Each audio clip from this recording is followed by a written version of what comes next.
Hey, this is Ashley. We wanted to share a quick preview of a discussion that we had with a fellow Virginian podcaster. We talked with Jill Hames of the Connections podcast. Their podcast is Connections, a podcast of the James L. Hamner Public Library. And Jill has some great episodes on there that talk about things related to books and the connections between the many things that are happening in our world and the library. And so we had a chance to talk with her.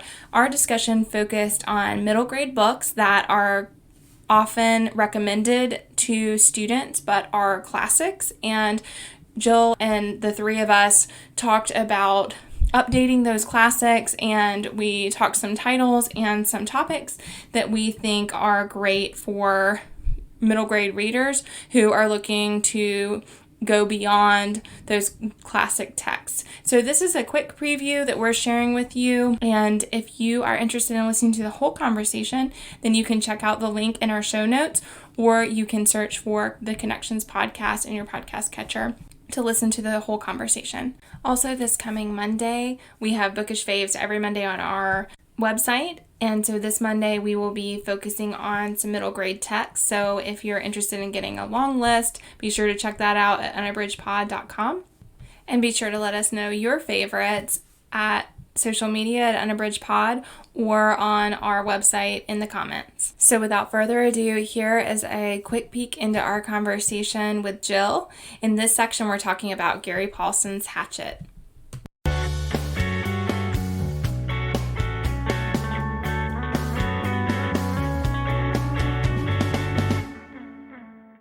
I love middle grade and YA literature. It's my favorite thing to read. So let's talk about Hatchet, which is like if you have a boy who doesn't really want to read, the first thing people say is Hatchet. But, you know, it's a great story, but there are also other great stories. Yeah, that's a tough one, I have to say. So I said I always taught juniors and seniors, and I would inevitably have several students every year who would say that Hatchet was the only book they had ever liked. And they just, every year they would reread that book. Sometimes they would want to read it over and over because they just had a hard time. I mean, it was always like my personal challenge to find another book that could live up to Hatchet for them. Yeah. And sometimes it was pushing them just like thinking about how tough you need to be, the whole survivalist element of Hatchet. And sometimes it was just about saying, well, let's try something new. So I had one group of boys, this was early when I started reintegrating young adult literature into my classroom, who I got hooked on the Hunger Games, which on the surface has absolutely nothing to do with Hatchet. It was just that they wanted a plot that moved, that there was a ton of stuff going on, and that was really all they needed. They just didn't know it. I do think there are other kids, especially in our area, who are very committed to that sort of outdoorsy, survivalist, like how do you get through the woods? And so for that kind of kid, like a book like Clare Vanderpool's Navigating Early might be a great choice, which is about two boys in a private boarding school, which a lot of my students would not have been able to relate to, but that they are in a canoe headed down the river. And so I think just thinking about whether the connection is the type of reading that it is, or if it's that topical thing, it might be a different key for each kid. Yeah, I mean, I think that there are a lot of books out there about nature that are about survival. And I do think that bridging that gap between realistic fiction and dystopian fiction is a great connection for kids because it is a nice step, but not an impossible one. And so I feel like that's a great way to move them into anything that is focused on, I mean, the Divergent series was really popular with our students. Anything that's focused on grit, on being strong, on learning to take care of yourself, I really resonate for kids. And so I do feel like any way that we can kind of help them open up into more genres is a great thing because like Jen said, I mean, I had students who would read anything by Gary Paulsen, but and his books are great, but then it was hard to get them to transition to other authors. And so I think just, you know, thinking about how do we help them move toward different genres so that they have a wider range of choices is really powerful. And for sure, something like the Hunger Games would be so inviting for students to read because it is fast moving and action packed. And yet it is opening up this idea of world building, which is sometimes very new for kids and can help them. They have to go in that direction. I just think that it's really nice to give kids more options, and that is a way, opening up to different genres is a way to do that. And if you can do that in a way that helps them have more to read and more to access, then that's really great.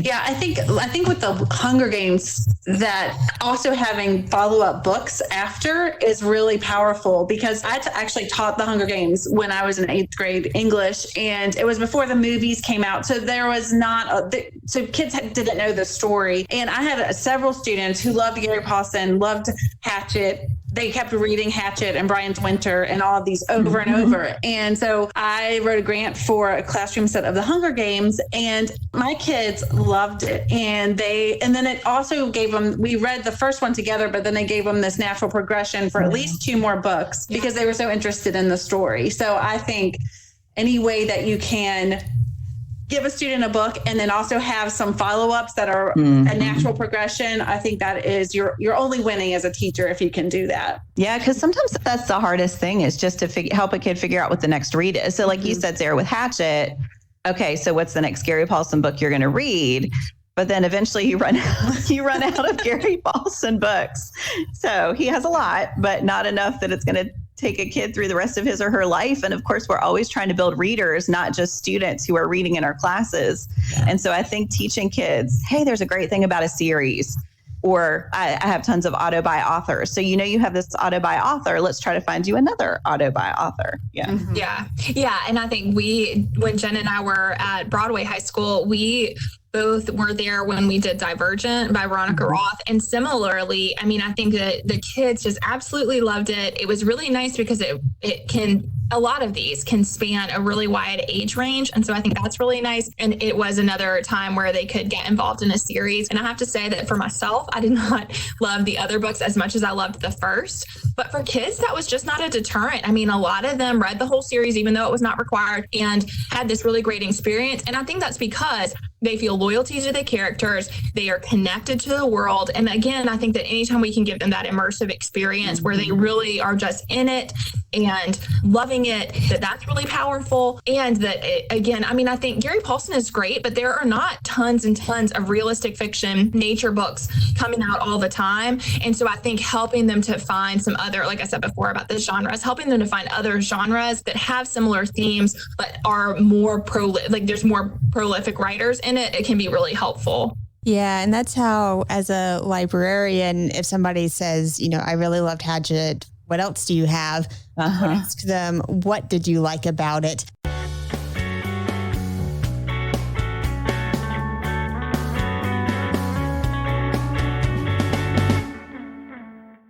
Thanks so much for listening. And again, if you're interested in hearing the whole conversation, be sure to look for Connections, a podcast of the James L. Hamner Public Library, to hear that full discussion. The title is There Anything Newer? And also be sure to check out our Bookish Faves over on unabridgedpod.com. Thanks.